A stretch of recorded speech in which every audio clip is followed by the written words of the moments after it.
So we are in Puglia. There are people watching me. We are in Puglia, and I did the same thing as I did last time. I completely forgot to actually vlog any of this stuff while we were actually in Rome. So I'm going to do a brief catch up on the last couple of days that we had in Rome, which were wonderful and lovely and beautiful, and sun shone. No, we had rain. We did have rain on day 4. Was it last? Yes, we did have some rain on the last day. But there was also something I forgot to mention in the previous video, which was I was talking about going up to Tempietto di Rimente. It was amazing. It was this fantastic place that we had this view out over the whole city, and there were a couple of big memorials up there. Garibaldi Memorial, which I'm told is not the memorial to the small biscuits with the dead flies in them. But it was absolutely amazing. It was beautiful, but the church was a little bit odd. There was a church there, beautiful church, doing wedding. We saw this wedding come out. We saw the bride and groom come out, having had their picture taken with a pretty car in front of a big fountain. And we thought, okay, church must be empty now. We can go in there and we can go and take some pretty pictures. No, it was literally one in, one out with the red weddings. Apparently as soon as one's finished, because it was such a beautiful church and beautiful area, literally as soon as one had finished, next one was in, and there was a crowd waiting outside for the wedding after the one that we were in as well. They were actually watching the football at the time.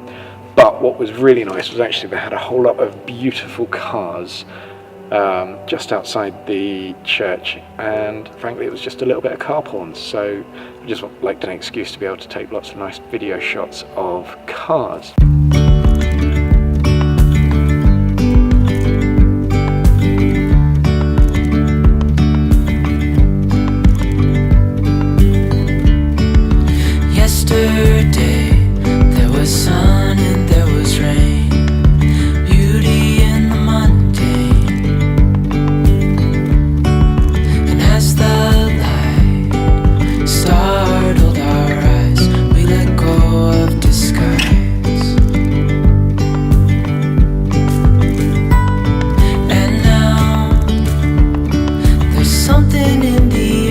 Brief catch up from the last one. I'm still using my phone because I keep forgetting what I've actually done. Yes, we went to the Trevi Fountain. Everyone says you have to go and see the Trevi Fountain if you're in Rome. I'm glad I went to see it. It was madness. It was absolutely rammed with people. It was you couldn't get anywhere near it, and it did feel a little bit, if you were going to get pickpocketed anywhere, it was going to be there, just because there were so many crowds jammed so close together. You wouldn't be able to tell if anybody had been trying to get into your bag at all. So we saw that, and I'm really glad we saw it. But to be honest, having done it now, unless I really wanted to get up at 2 o'clock in the morning to go and take a picture when there was no one there, I'm not sure I would go back. Then we went to an ossuary, which was a Capuchin monk famous for cappuccinos, because cappuccinos look like the brown habits of the Capuchin monks. And it was a little bit odd. It was a series of 5 rooms where they had arranged all the bones of the 3,400 people, and they'd arranged them into various decorations. If you're into that sort of thing, enjoy it.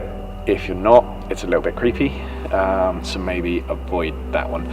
Plus we got stuck behind a massive tourist crowd in there, which a big tour group that just took forever and didn't seem to be in any way bothered by the fact that they were holding everyone up behind them, so that was a little bit frustrating.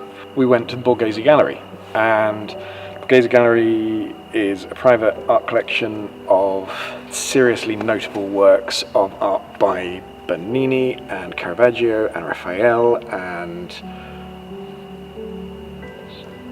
Titian. I was looking for clues off screen and I was getting that, and I had no idea what that meant, but I just worked it out. Titian. It was fantastic, but it was a little bit of a challenge to get in. I was particularly amused when we got there. There was this American group who were basically saying, well, they just tore up our tickets. They tore up our tickets and told us we didn't have real tickets, so we're just going to try and get in anyway. So it does seem to be a little bit of a confusing way to get tickets, but I'm going to let Emma explain how she got tickets for us. So she's going to make her YouTube debut. So I'm going to keep it brief. Basically, Borghese Gallery website suggests you can either call a number or email them neither of which work. So after quite a bit of digging around, I found that ticket 1, Ben will put the information below, I'm sure, is the place to book it. You have to book a timed slot. It's a 2-hour time slot. It's worth printing out confirmation of your ticket purchase, and then you have to go and find a ticket desk in the gallery itself to exchange it for actual tickets, and that should get you in. So I hope that's useful. Just ignore what they say on their website, basically. So I did try and call, and they don't answer. So it'll click in and they'll say, "Welcome to the Gallery of Borghese, please hold," in Italian.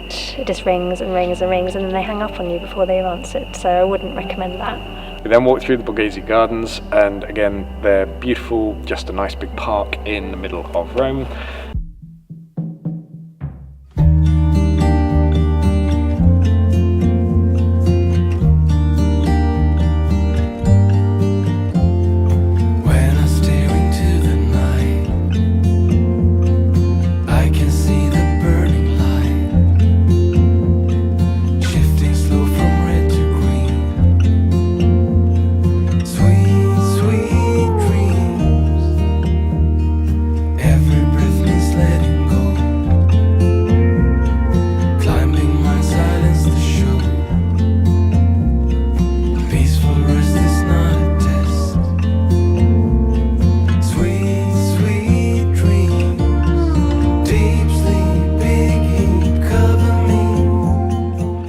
We walked to the top of a terrace that runs along Borghese Gardens, which looks out over the Campo Di Fiore, and just the views from there were absolutely stunning. You can see right across to St. Peter's, you can see right across to where we were, which was the Campo Di Fiore, and it's a beautiful, beautiful view. We decided we're definitely going to come back there later and take sunset.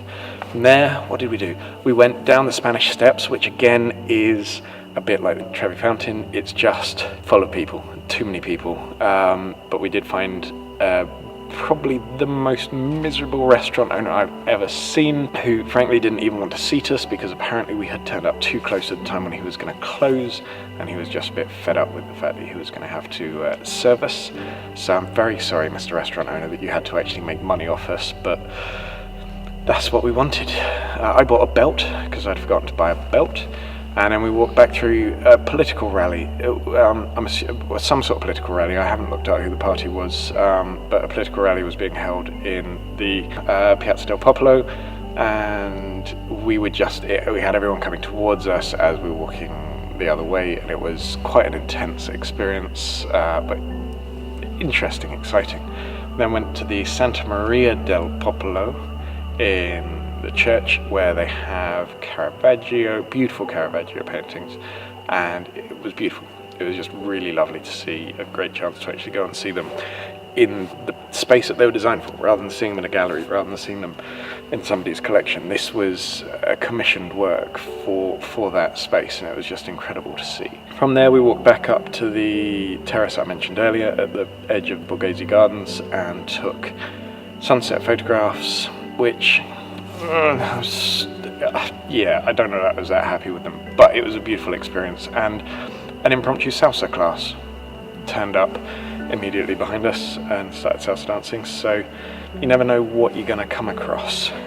We then went towards Piazza Navona and went towards the Pantheon actually, and went to Gialotti's, which is a very famous gelateria in Rome, and had the most amazing gelato there, and some weirdly epic mood music as we were walking towards it. It was some of the strangest busking that I've ever seen, but very epic and very ambient and very lovely.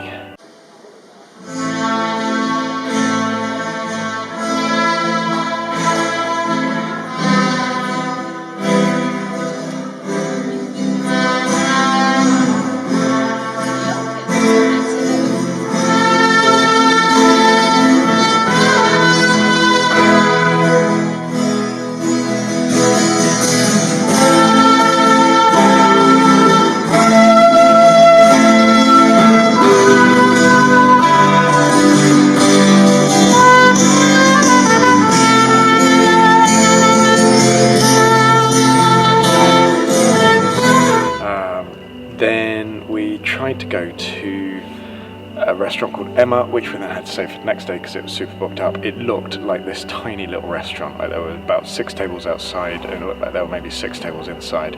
When we actually went back the next day, it was enormous. There was a whole 2 other sections to it that just suddenly expanded beyond it, and it was enormous. And then we went home, chilled out, because that's what you do. Then on our last day, our last full day in Rome, we got up early-ish. I say early-ish, we don't really do early mornings. Went to Campo Di Fiore and got lovely fruit for breakfast. I say lovely fruit, it was all lovely except for the kiwi, which was deeply unripe, but the market itself is just a fantastic market there every day as far as I'm aware, selling all sorts of fresh food and fresh fruit and meats and cheeses and everything else that you could want.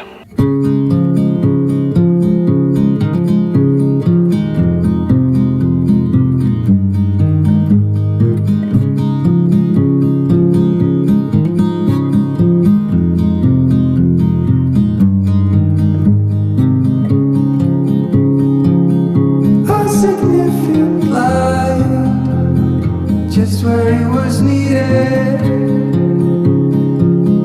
gleaming black as night, cloistered in injustice, dead in the eye of time. Nobody is losing, faces merge and change, but your face remains the same. And then we went to the, our last day was churches. So we did the Chiesa del Gesù, which is a Jesuit church. Incredible gold lining walls, stuff, things. It was just very gold. It was very impressive. And then the Chiesa del San Ignazio de Loyal. Excuse my terrible Italian. What? Loyola.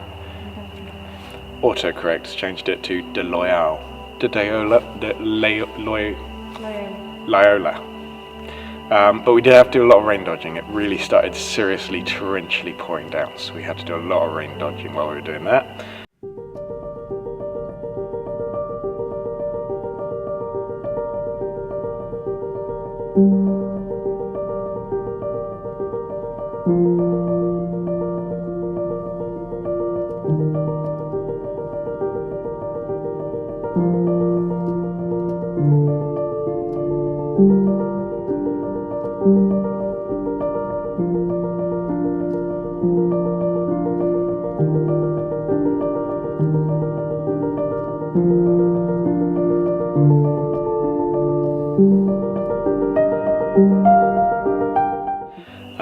And puddle gazing as well. I decided I really liked reflections in puddles, so I took lots of pictures in puddles. And then went back to Tazzadora for more coffee, because coffee is life. We went to the Pantheon, because what else do you do when you're in Rome? When in Rome, what is it they say? And then we went home, because we were quite broken. 4 days, I have to say, 4 days in Rome is a lot. 4 days is, we did solid full on. We were out for normally 12, 14 hour days, and it was quite exhausting. So after 3 full days of that, 4th day, we decided to take it a little, I know it doesn't sound like we took it much easier, but we did take it a little bit easier. So we went home, regrouped, then we went to Monte. My note says got stamp, and it took me a moment or two to work out what the hell it meant, but we got an awesome little wax seal thing with EB on it, Team EB, so I was quite pleased with that. We had pizza, and then we did some pretty rubbish shopping, because Monte is the area that people frequently talk about as being the best spot in Rome to go shopping. I'm not convinced it was that good for shopping. Maybe it was, we were there on a Monday. Monday may not be a brilliant day to go shopping. There were lots of shops that were shut, and there were some that were very nice, but a lot of it was just tut, basically. It wasn't brilliant. We headed home, because 4 days had completely broken us. It's pretty chilled out. We then went up to the Santa Maria in Aracoli, which is next to the typewriter, which is a big old monument in bright white for the sunset. That was quite stunning. And as Emma said, she really likes the sunsets until the sunsets are done, and then she's quite happy to go home. We filmed a short video that I've done on what was in my bag. It wasn't really a what's in my bag video, because the whole point was it's not my normal bag, but there will be, that video will either have been up or it'll be coming up. I haven't quite decided which. And then we did go to Cafe Emma, and Cafe Emma was wonderful, and Emma from Cafe Emma got what was essentially pizza base, tomato sauce and anchovies. There was no cheese, there was no meat, there was none of the good stuff that makes pizza really good, whereas I got all the cheese and all the ham. It was amazing, absolutely amazing. And then we went home and chilled out and then woke up and drove down to Puglia, which is where we are now, in Masseria Greco. And I'm going to do another video, probably, and to be honest, I might film it when I get home, because I'll probably forget, and we'll just have to do it when I get home, but I will try and do it while we're actually still in Puglia, because Puglia is amazing. It's not been quite the weather we're after, but worse things happen. So, thank you very much. Hope that was helpful information about Rome, and bye.